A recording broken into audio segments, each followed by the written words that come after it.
I'm speaking in good faith today with Cassidy Hall. Cassidy, thank you so much for joining me. Oh, thank you so much for having me. It means a lot. Cassidy speaking to us from a state I grew up in as a kid. She's in Indianapolis, Indiana. She has her MA, an MDiv, and what is an MTS, Masters of Theological Studies? You got it. You nailed it. Yep. Good guess. She's an Yes. author, award-winning filmmaker, a podcaster, and leading voice in contemplatives and a leading voice in contemplative spirituality. She's the co-host of the Encountering Silence podcast and creator of the Contemplating Now and Queering. Boy, I'm doing really good with contemplation today. And Queering Contemplation podcasts. Her films include In Pursuit of Silence and Day of a Stranger. Cassidy is widely published and currently resides in Indianapolis, where she's studying for her doctorate degree. So that's the only thing you don't have is Dr. Hall. I suppose. I suppose. You came to our attention because of a book that's coming out in May of this year, 2024. It's called Queering Contemplation. And this is a journey in several ways. It's an actual physical journey you take to the Cistercian monasteries in the continental US, 17 at the time, now sadly only 15, I believe. That's right. We've lost one, including one here in our state of Utah, Huntsville. That's right. I loved Huntsville. Yes. Yes. In fact, there was a monk there who was a woodworker, and I spent one day with him in his shop, and he was friends with Mother Teresa. Very interesting story there, but yeah. Wonderful.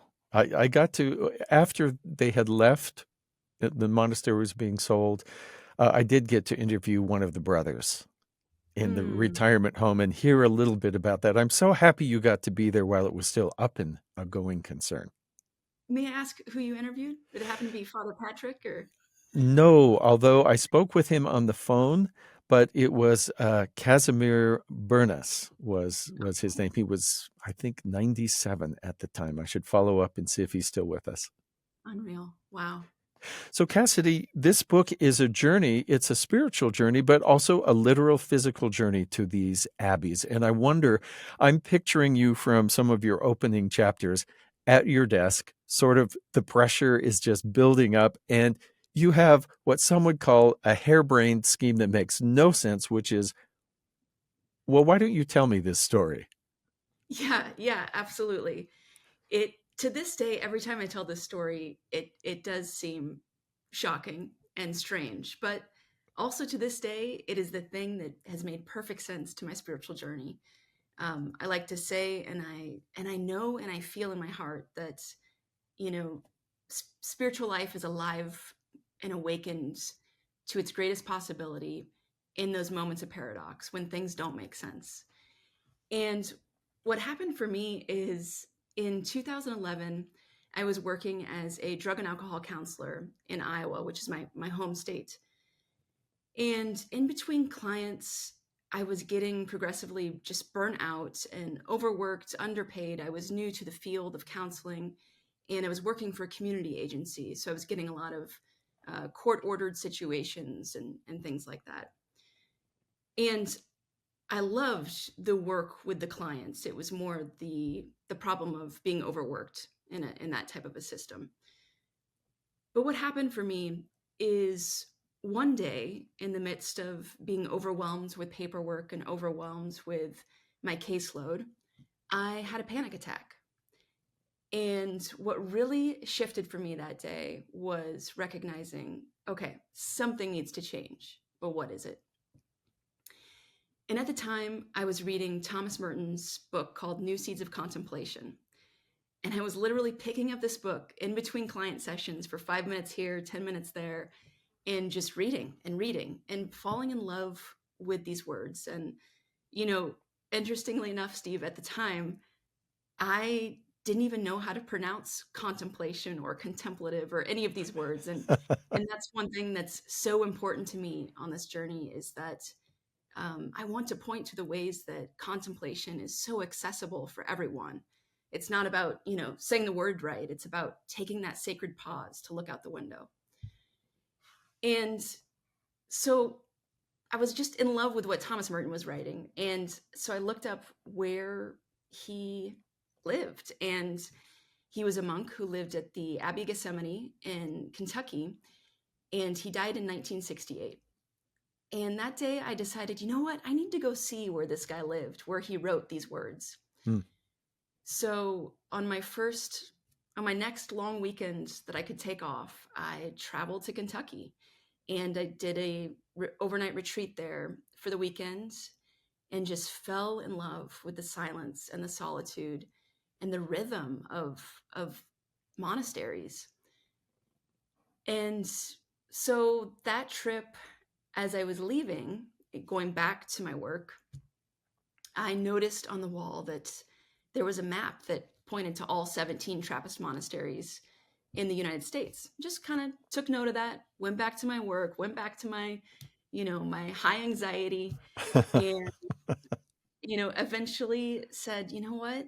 I think I gotta go to all these places. So what I did is I started looking up monasteries and emailing them and asking if I could come stay for a retreat. And it worked out in such a way where I could travel, by car to all these locations kind of in an order that made sense for driving. And I said, okay. So I put in my 30-day notice at my job and I spent my savings to travel to these monasteries, not knowing why. All I knew was that the silence and the solitude was something that felt good and right and important for that time in my life. And at each of those locations, I met with monks or nuns to talk about contemplative life and ask them about silence and solitude.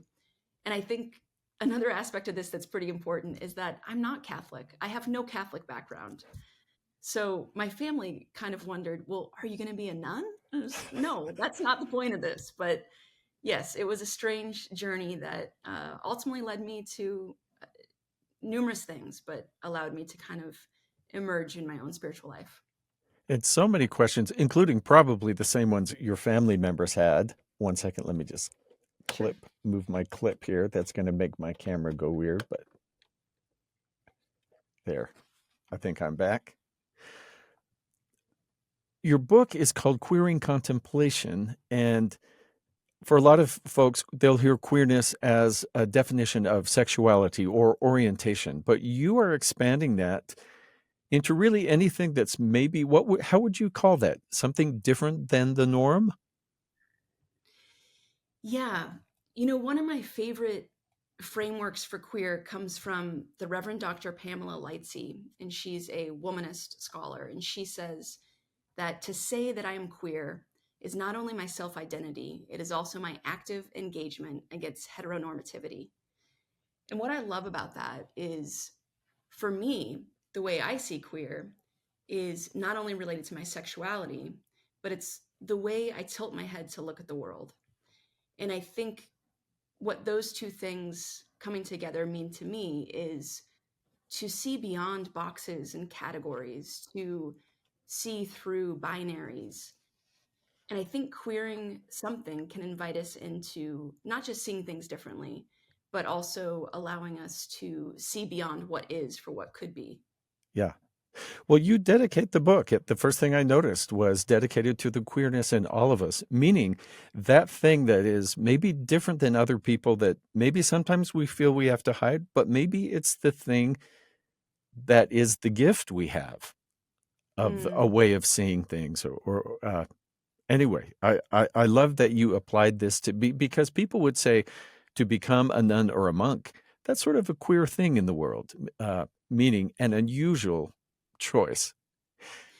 that's right. Yeah, in the book, I really um, work with the word queer as a word of oddness and strangeness and weirdness. And as you're saying, in these positive ways, right? What are those things about us that are unique about us that we often don't reveal or don't become in our own lifetime? So I have a son who I Yeah. once was trying to introduce to meditation because he has some neurological challenges, and I thought this would be so great for him. And he said, "What? Stop thinking?" And I said, well, you could, but it's mostly observing. And he said, so, and I said, we sit there, we could start.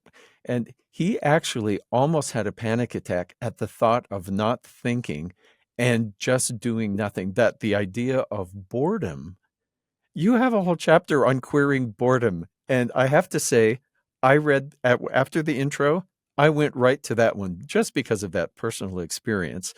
Yeah. And I wonder if you would talk about that, that people who would say, you purposely went somewhere to be silent for how many days? And you did that at 17 different places? That is Yeah. queer. Yeah. Amen. It sure is. Yeah.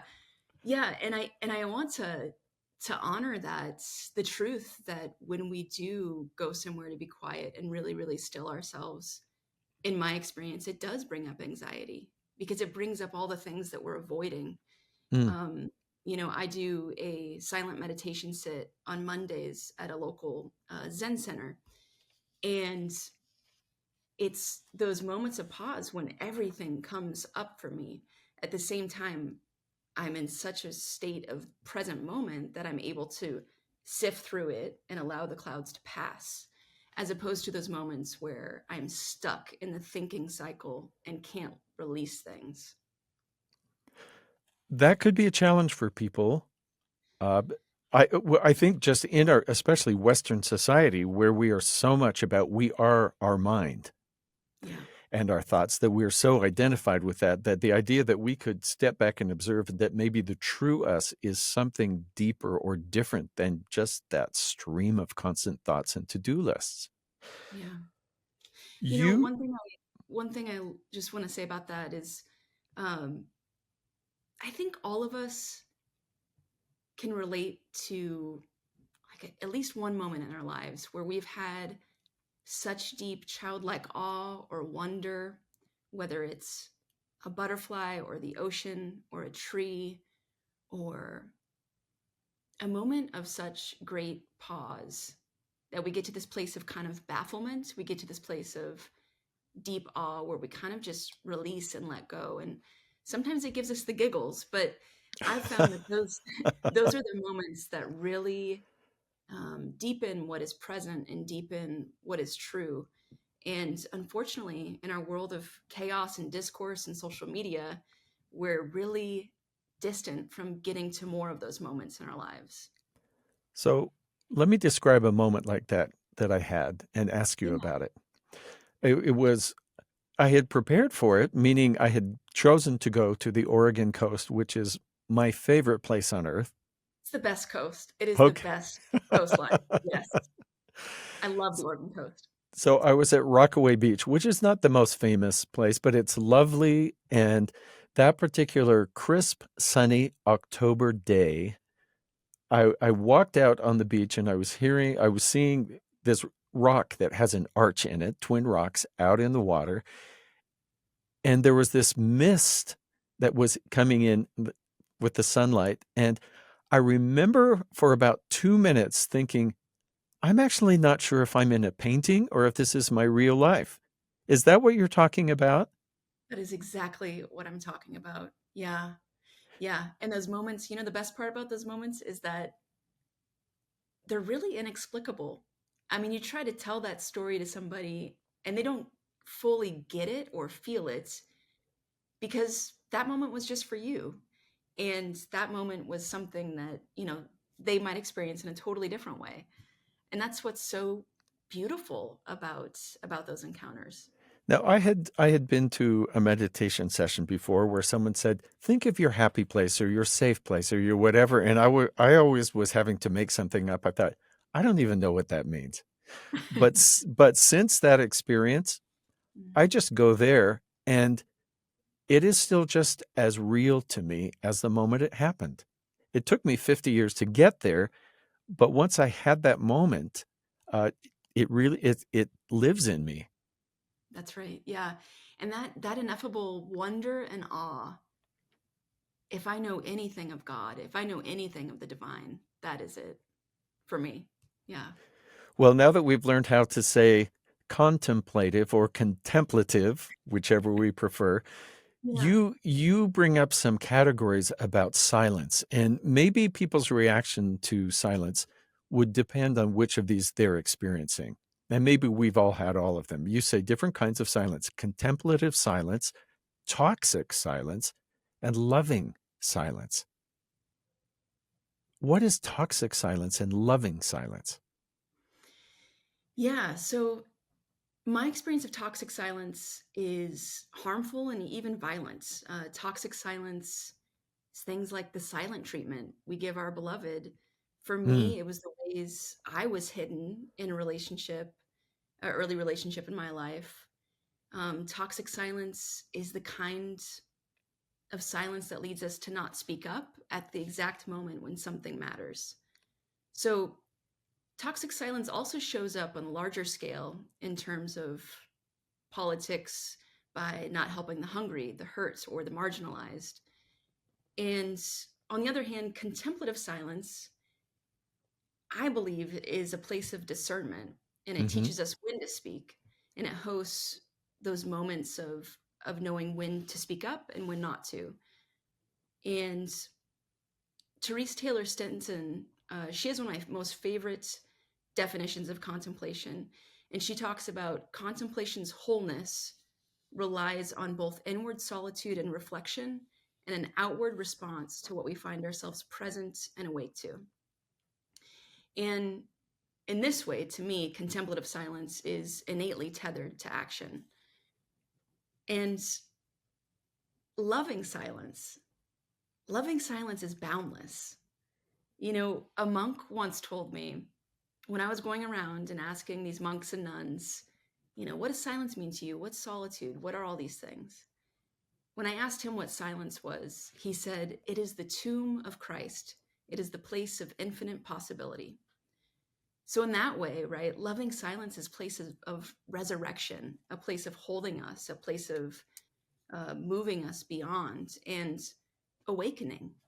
So, I think it's really necessary to know toxic silence and to see and understand toxic silence in order to meet and understand the loving and contemplative silence that's generative, that's creative, whereas toxic silence is destructive.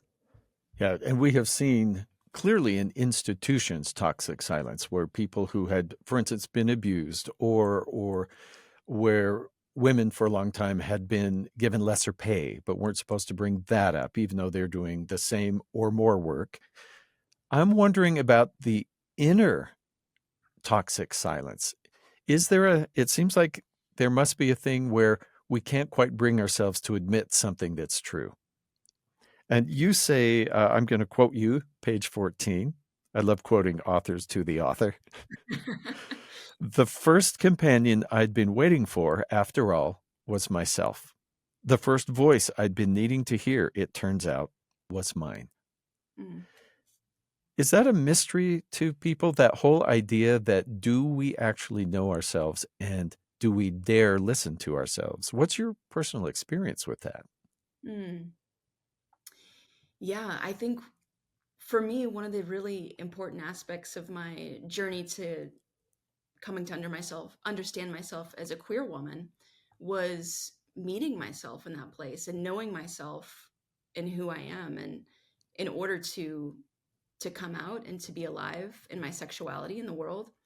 And I was lucky enough to grow up in a family where there was no need for a coming out process. And I was blessed to be, comfortable and, allowed to be who I am very easily. Not everyone has that. And so for some people, the coming out process is dangerous and scary. And so that's why it's so important for me to always say in these contexts for me, because for me it wasn't scary. And but yes, that the importance of meeting myself in the silence and finding out who I was a necessary part for me to step forward in wholeness. And really the ways in which I came to know myself and my own continual becoming allowed me to see contemplation and contemplative life as a more whole spiritual experience, because it's been often just tethered to voices that have been so much unlike my own. So, this is really intriguing to me. that you have chosen to go to these monasteries because they are places of silence and contemplation. You're also entering places that, just because of the nature that these are Catholic abbeys or monks, a place that doctrinally does not support part of who you feel you are at your core. Yeah. Was there a tension there? Or it seems from your book like you found a lot of really understanding people to speak with. Yeah, I didn't come up upon any difficulties or problems in being who I was in those spaces. And I'm not saying that that would feel the same to every queer or LGBTQIA plus person. That might just feel that way for me based on my own history and experience. And so I'm not saying that that's a safe experience for everyone. For me, it felt incredibly safe, incredibly freeing, incredibly enlivening for my whole self. And, it's ironic because these places of seeming uh, boundaries and hindrances, the ways they pray 7 times a day, the ways they take a vow of stability to place, all these kinds of things are really antithetical to queerness in the ways that they seem more of like being boxed in as opposed to being freed. And there's a story in the book that I talk about where I talked with a monk at this abbey in South Carolina. And I asked this monk at some point, I just said, so why have you chosen to stay here? What's the deal? Why are you still here? And it's like I could make sense of it, spiritually, but I couldn't quite make sense of it beyond that. And he told me just one of those stories of awe, just like your story on the Oregon coast. And he told me a story. He said, Cassidy, one time I went out for a walk and I was discerning whether or not to leave or stay. I was discerning whether or not to get married or to go find a different job. And he said, on that walk, I saw a deer and we looked each other in the eyes and I knew I needed to stay.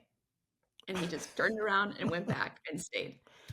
And that story really moved and changed me because every time I walked into a monastery, I couldn't figure out why I felt such freedom. I was surrounded by this structure and schedule and bells and expectation, but there was something accessible there that I hadn't yet reached. The monastery taught me that when I make commitments in my life to a place, to a person, to a value, there's something I cannot otherwise access without that commitment. So in our society, we often view commitments as limiting, but I learned in these spaces that it actually opens me up onto something I couldn't otherwise access. And yeah, that's been just such a gift to me from the monastery. And it seems like, could that commitment even be to a person? Absolutely. Yes. Yeah. I Because mean, that definitely limits your freedom. that's right. Yeah. And the beauty of, the ways I view the beauty of something like marriage is that that actually opens one up to a depth that could not otherwise be reached because that choice, that commitment, brings out deeper possibilities. In the book, I also talk about my choice to remain Christian. And I, perhaps not ironically, uh, name a Buddhist quote that says, better to dig one well 60 feet deep than 6 wells 10 feet deep. So, Christianity being kind of the well I was born into and have chosen, I stick with that to go deep. Not because I can't access the water from elsewhere, another faith or even a non-faith, but the fact that that's the well I'm in, that's the one I'm digging, and I want to stick with that and stay there. So that idea of greater depth through commitment is just such a gift. I want to follow up on that. I'm just letting you know because you're very expressive. Every once in a while, you're hitting your desk. Thank you. It's slight, but I'm just letting you know. Yeah. So, this idea of commitment to an idea, an institution, a schedule, a ritual, even a person, You've just described commitment to God or a Mm. view of the divine in Christianity.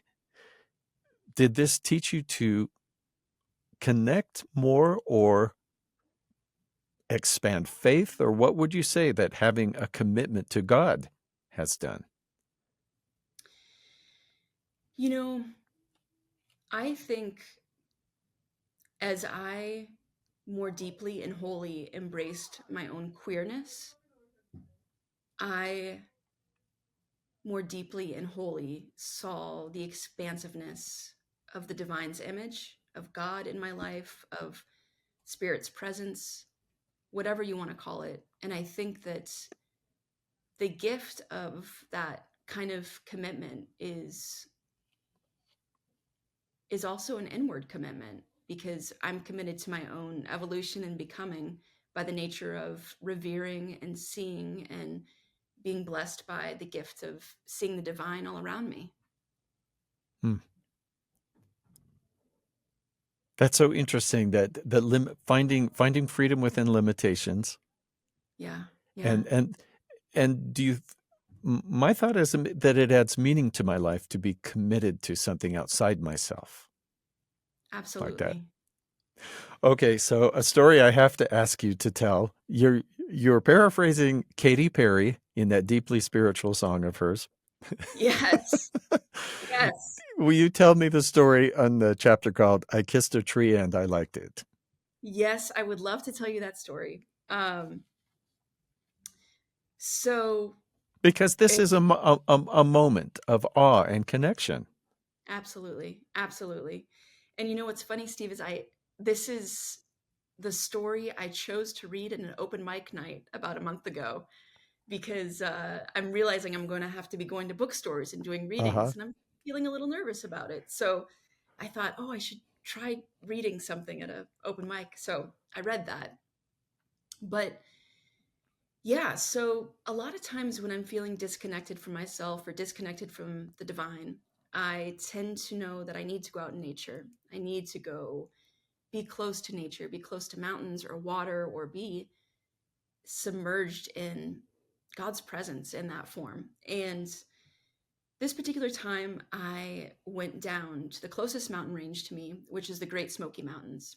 And I stayed in a cabin, listened to the streams, did hikes, had fires. It was a really important time for me to kind of just reconnect and ground myself, which is really important for me, grounding. And on one particular hike, I walked up this trail, and as I say in the book, like flirty eye contact from across the room, a tree caught my eye, and she and I kind of, kept catching each other, and I slowly made my way towards her. And I put my hand on this tree as if putting my hand on her. And I kind of, tried to feel her heartbeat and moved closer and slid my back down the spine of the tree and sat with her for quite some time. And that was a really, really beautiful moment. And at the time, in my disconnection to self, I was kind of doing these daily affirmations that I was reading to myself. And it was almost like I felt the tree reading those to me. And those things were things like, you are enough, you are safe. And it ends with, you are here, you are here, you are here. And that gift of presence, that gift of feeling so held by the divine and that tree. So eventually I, had to get up and keep going or to go back. And so I stood up, and as I say in the book, I kissed a tree and I liked it. And I did, in fact, kiss that tree. You know, of course, that reminds me of a very famous contemplative of St. Francis of Assisi, and notably how nature spoke to him and he Yes. found evidence of God and connection in nature. I just think that's beautiful. Yes. Yeah. If we can go borderline esoteric and mystical here, mysticism, and this is a word I've come to love. I used to be frustrated because I thought, what are we talking about? Something happens to some people. It's not happening to me. So why should I care?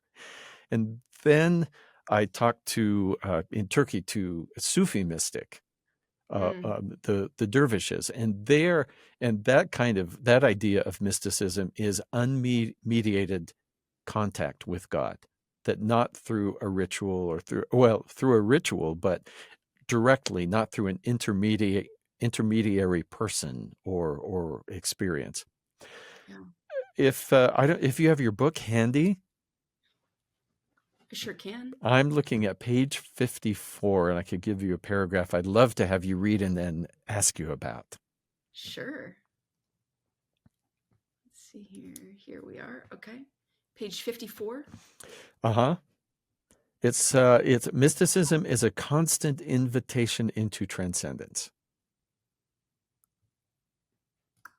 a subversion of what causes harm. Yeah. You see that, and Uh, it ends with each other, nature, and the divine. yep. Just that paragraph. Yeah, I'll set it up here. Uh, so you evoke some questions in my mind with this particular paragraph. I'd love to ask you to read on page 54 about mysticism. Yeah. I write mysticism is a constant invitation into transcendence, a subversion of what causes harm, an awakening of ecstasy, eroticism, pleasure, play, and even protest. And that protest can come in the form of social justice activism. Mysticism is our body's full engagement in acts that deepen our recognition of and connectivity to ourselves, each other, nature, and the divine. Transcendence. So we think of that maybe as leaving behind the physical. You might say, I went someplace in my mind, but you also at the same place, I mean, eroticism, pleasure, play, protest, ecstasy, these are physical sensations. And so you're actually talking about something that's both embodied but transcendent. Transcends what? This is just, I'm just sort of stirring and I don't even know what's coming up, but it's all Yeah. interesting to me. Talk to me about this. I think when I'm talking about this sense of embodied transcendence that happens in mystical encounter or mystical experience, I think what I really am hoping to point to is the fact that it can be an everyday encounter, an everyday experience. And I think of these things, like silent prayer and this idea of kind of when you name it, you lose it. So we might not know these mystical encounters until after the fact. When you Interesting. claim it, Yeah. or control it, it's gone. Or when you try to name it, it just dissolves. So I think these transcendent moments are moments when we're deeply enmeshed with the divine, so much so that we almost lose this kind of tactile connection to the moment, to self. But I think, again, I don't think we truly recognize its depth of spiritual enmeshment until it's past. So maybe in terms of activism, I think transcendence exists in a much more contained way, in the ways that we're very clearly seeing something that's wrong, and we're seeing beyond what it is, for what could be, by pursuing the liberation of all people or the well-being of all people. Um, one of my So when it comes to more like this pleasure eroticism aspect. Because some people say, oh no, that's the opposite of spirituality. That's what pulls you away. Right, right, yeah. And I think the beauty of that is, well, part of it for me, again, this is me speaking for me, kind of goes back to that depth of commitment piece, right? What you can reach through a depth when you're committed. And psychotherapist and contemplative Jim Finley, I love the way he talks about accessing these kind of mystical encounters, these transcendent moments. And what he says is, he talks about assuming the inner stance that allows the least resistance to the gift of those moments. So, what he says is, the poet cannot make the poem happen, but the poet can assume the inner stance that allows the least resistance to the gift of the poem. And he goes on to say, lovers cannot make their oceanic oneness happen, but they can assume the inner stance that allows the least resistance to the gift of that oceanic oneness. And again, those moments, you really recognize them oftentimes after the fact. And sometimes in the moment you see it, but you can't continue it unless you surrender to it and let go. It sounds like you could have the same experience as you might describe it physically and have two different spiritual reactions. You could be physically close to someone or intimate and feel very separate, or have this sense of union, and that could apply to all kinds of experiences we have. Yeah, yeah, yeah. Just the mindset there. Right, right. And the gift of, assuming, really, really assuming the inner stance that allows that least resistance and allows the gift of that connection. I wonder. Oh boy, I wish I had 12 hours. I wish you were teaching a workshop and we could all just go through chapter by chapter. And one thing you do really well is you end each of your chapters and you include in various stories other voices that you can't represent, Thank because you. people who are uh, people who are disabled or people of color, or you name people who speak with a strong accent, anything that might sort of marginalize someone, I can't represent them, and you can't fully. And so That's you right. let them represent themselves. And I think this is a really important thing, that, yes, we want to bring attention and move the spotlight to issues, but letting the actual people um, bring their voice forward out of the silence. I think that's a gift you've given in this Mm. book. Thank you. Yeah, that was a really, really important thing for me to do.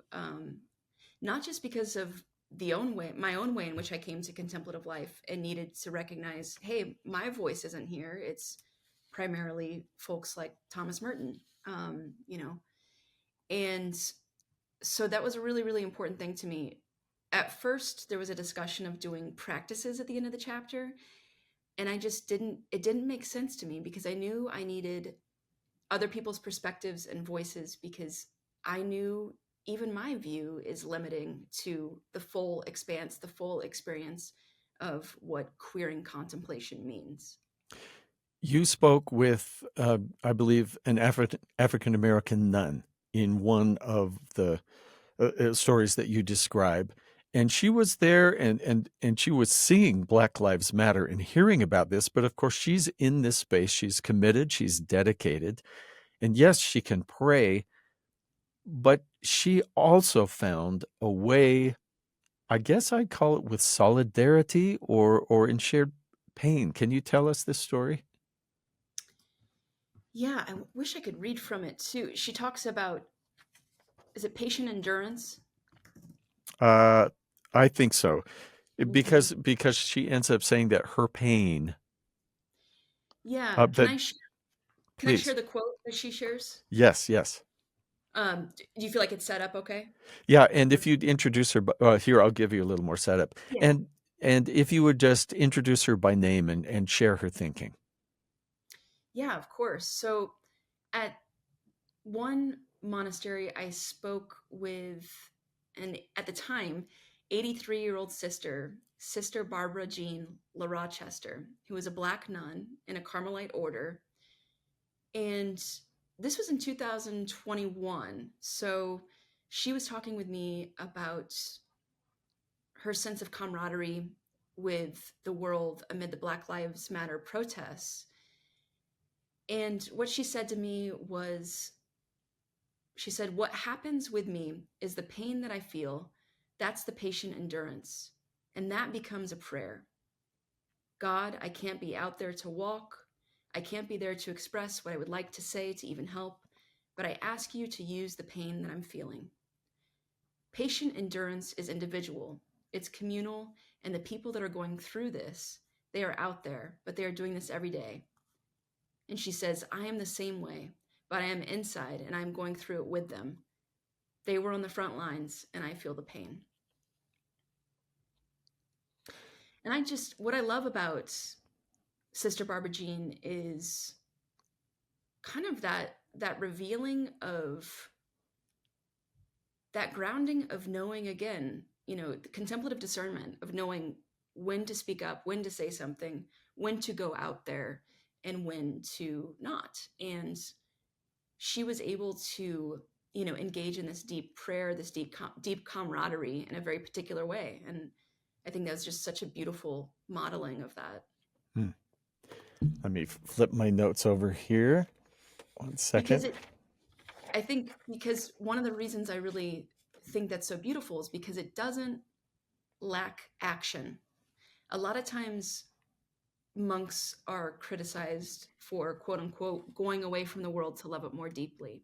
And I do think there's something to that. I do think that oftentimes that is a way to not be active in matters of importance. And I also think that Sister Barbara Jean models the ways that monks and nuns are still active, are still involved in these matters of justice. I talked to someone once about contemplation or meditation because I had lots of questions. I was trying to incorporate some of that into my life. And this is the quote, which I think people can relate to. It's like meditation. Oh, yeah, I tried that once. It didn't work. And Yeah, so yeah, in your chapter about infinite possibilities, there's this idea of chosen waiting. Sometimes we're made to wait. We're desperate to know something. We want something to happen, but we can't control it, and so we just wait. This is on page 52. If I can just quote here for just a second. I'm quoting from, do you say Kwashi, Dr. Kevin Kwashi or Kashi? I think it's Quache, but I'm Kwashi. is it Okay. Quashi? Quashi. I should know this. I'll say it both ways, and then we can Okay, find out. thank you. You're quoting Dr. Kevin Kwashi. You're quoting Dr. Kevin Kwashi saying an essential aspect to the idiom of prayer is waiting. The praying subject waits with agency, where waiting is not the result of having been acted upon, like being made to wait, but is itself action. In waiting, there is no clear language or determined outcome. There is simply the practice of contemplation and discernment. We're not used to that idea that we would choose to. We've heard the phrase, wait upon the Lord Yeah. in scripture. That idea of waiting. And have you experienced that in contemplation, that you can't force something to happen, but you may choose to wait there and observe what does or doesn't? Yeah. I think also in our culture, we live in such a way where we want to control and know and perceive everything that's next. And as I'm saying this, I'm doing a grasping motion because I find whenever I'm doing that in my life, I am grasping. I'm trying to hold, I'm trying to name, trying to control, whether it's myself or someone else or outcome. And the ways that we can free our minds and our hearts up and others in our lives up by holding things open-handed. And I think that's the gift of true waiting, is holding things open-handed. And I fail at it all the time. And at the same time, when I'm not failing at it, it feels really good.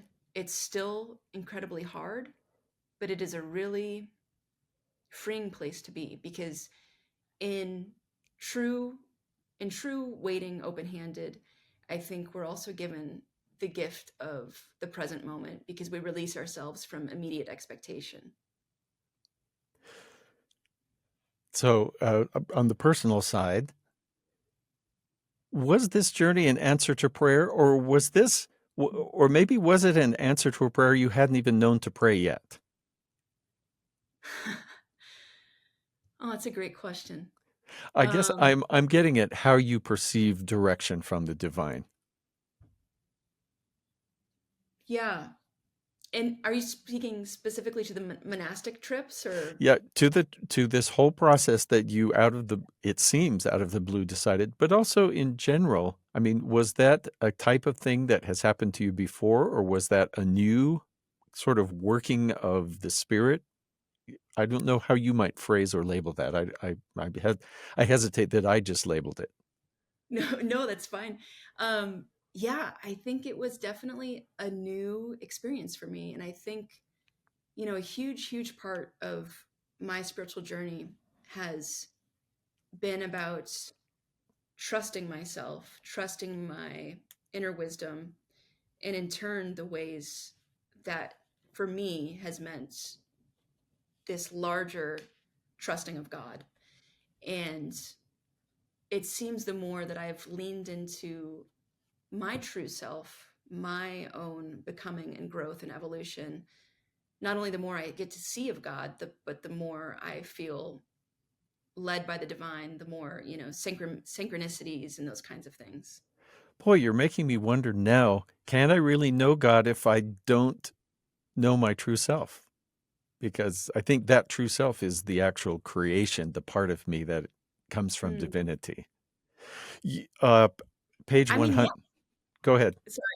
I just want to say yes. I mean, I think the beauty of the true self is that it's always happening, right? Like we're creatures that are always quite literally growing. We're all aging. We're all moving and becoming. And so I think the gift of that is that in turn we get to keep seeing that alongside the divine. And I think, that we never fully come to know ourselves because it continues to happen throughout our lives. Uh, I'm quoting you again, page 100 of the book. I first came to understand the true self as it relates to contemplative life from white male celibate Catholics who defined the concept in the contemplative Christian context. By bringing up true self, then you then say that implies there's a false self. And then I'm going to skip down a paragraph. My understanding of the true self was originally cultivated, and then you name several people who are well known writers and contemplative teachers.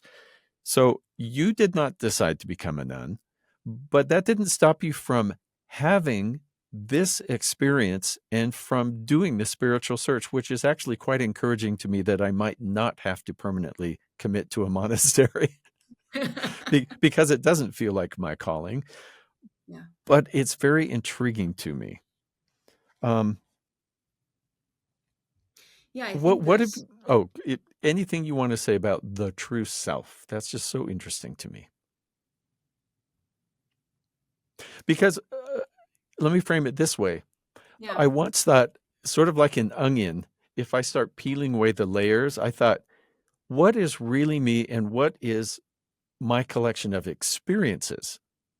And so I could say, okay, well, I was born in this place. If I were to peel that, can I even peel that away? If I hadn't, studied this in school, can I peel that away? If I hadn't met so and so, is there something that is just that came with me as me? And I was a little worried that if I peeled away enough layers, nothing would be there. And so Yeah. when I hear true self, I think I was a little worried about the true self. I thought, am I just a conglomeration of my experiences and the people I know and where I've been and what's happened to me? Or is there this core thing? I think there is, but I'm wondering what you think.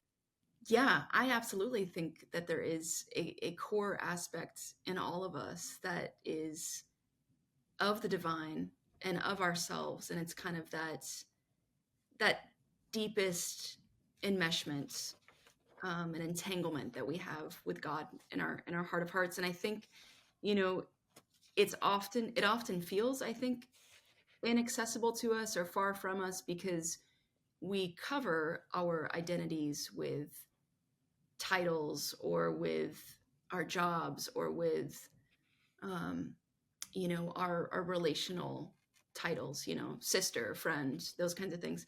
And I think one of the things that I've come to learn about my true self is that it's often the most inaccessible at times because it's the most raw and vulnerable part of who I am. So It's the part that, you know, makes me cry all the time, you know, that when I'm really fully feeling and really Mm. fully intuitively engaged with who I am and who I am in the grand scheme of life.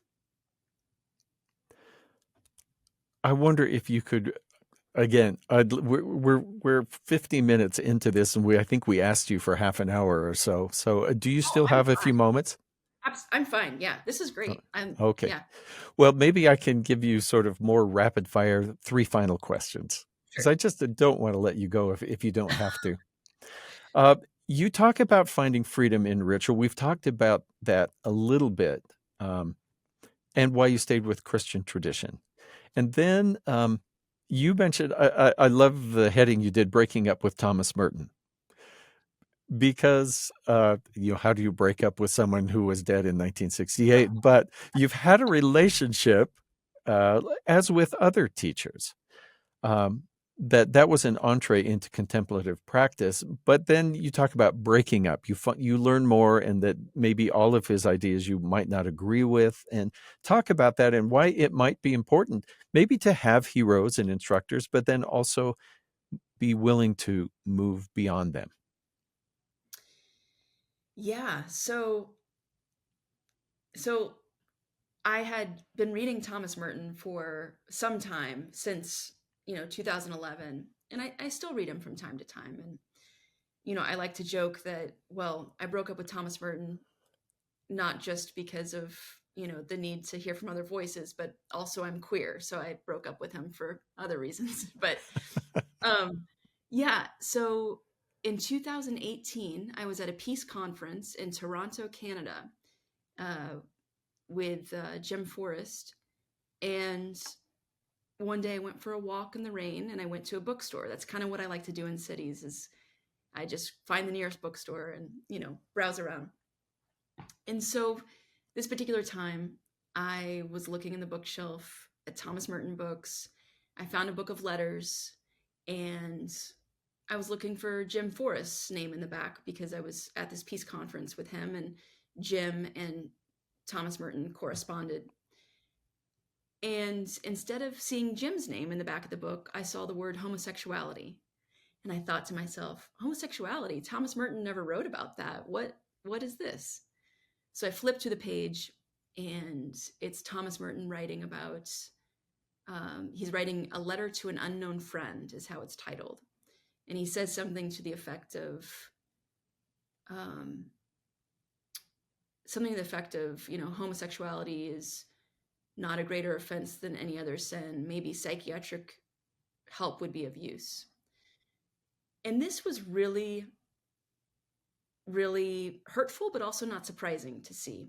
So I begin the conversation on queerness, on LGBTQIA folks, with the premise and clarity of innate belonging. So I do not engage in conversations on apologetics because I just don't believe in that need for that conversation.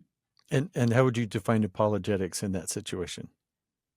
So in terms of needing to defend, Oh, okay. so yeah, I just refuse to defend because I believe with the premise of LGBTQIA folks innately belong, no questions asked.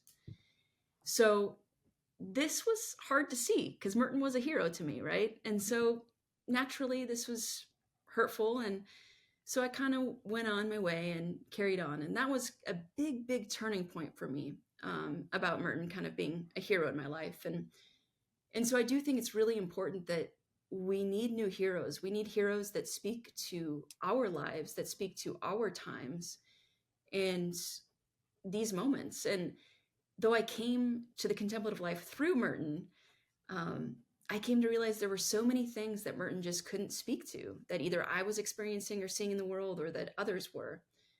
And so many marginalized experiences um, where contemplative life was calling for more action. So, what do I want to say here? I think, you know, what's also important to me is that I believe that Merton would be fully on board with engaging with more marginalized voices and more voices that are unlike his own, Because if you look at his vast list of correspondences, he held dear having interfaith correspondences, having correspondences with folks from different identities and backgrounds. He corresponded with Dorothy Day, Rachel Carson. It's said that he wrote a letter to James Baldwin, but I don't know if he never got it or what happened there. Um, Abraham Heschel, D.T. Suzuki. He was a very expansive and curious person. And so I think that it's actually honoring of his legacy to really expand the reach of who our heroes ought to be in the contemplative world. I wonder if I could have you read from 151 in the book. This is going back to the whole idea of what contemplation is. And I think people can, there's contemplative prayer, contemplative living and action. You've described so many ways of sort of experiencing and enacting that. So if you would start, it's when we let go of the contemplative status quo. Yeah. When we let go of the contemplative status quo, there are more voices to listen to, more experiences to learn from, and more life experiences to understand.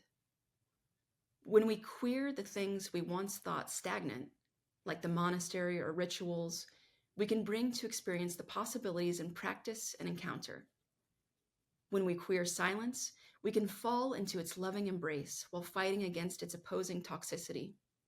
When we acknowledge the innate queerness of mysticism and the liminal, we can engage our imagination and eroticism more deeply. When we embrace the queerness of attention and even boredom, we can center ourselves more deeply in the isness and the enoughness of the present moment. When we queer the deserts of our lives, we can rid ourselves of the parts no longer necessary for the journey ahead and stretch our roots of interconnection. There is a lot there. That is a there is a great summation there. And what it is saying to me that anyone can expand their life in their present circumstances. Mm, Because any physical thing we do, any relationship we're in, any thoughtful moment, and especially, and we could do a whole episode just about your chapter on boredom, and that boredom can be a springboard to imagination and spiritual work that we are kept from experiencing now with our constant input of, oh, I'm a little bored. Here's my phone. Here's my word game, or whatever. yeah, Um, that was hugely useful for me to read and be reminded that boredom can be a spiritual practice yeah, of all yeah, things. yeah. And I think, if people get nothing else from this interview, I would hope that they would get this, and that is that you're already doing contemplation. No matter where you are, no matter how busy your life is, those moments that you are taking a pause, no matter how short, whether it's a second to look out the window at the tree, whether it's a moment to take a deep breath and close your eyes, we are already doing it. And I think it's just about engaging with that more and trying to find more of that in our lives. And I think that that's the biggest thing that I hope people get, is that, we're already doing it. Lovely.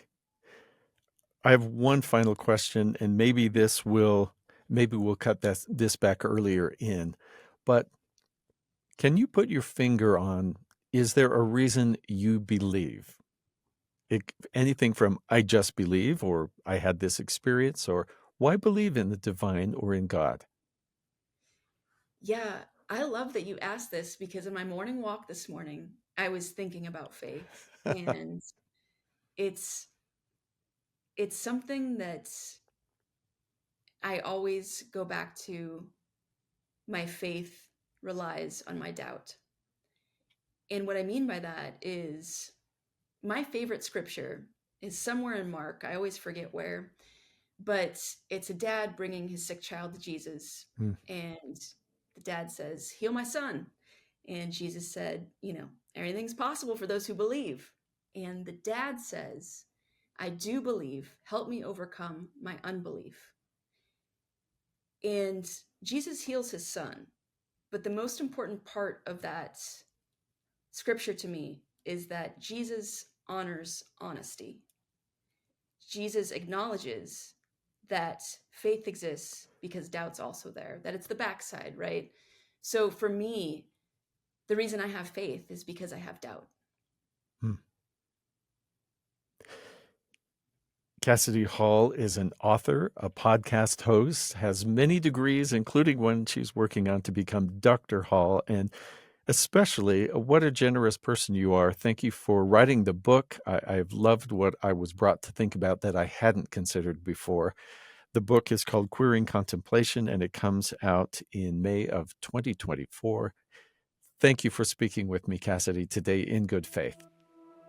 Thank you so much, Steve. It's been an honor to be here.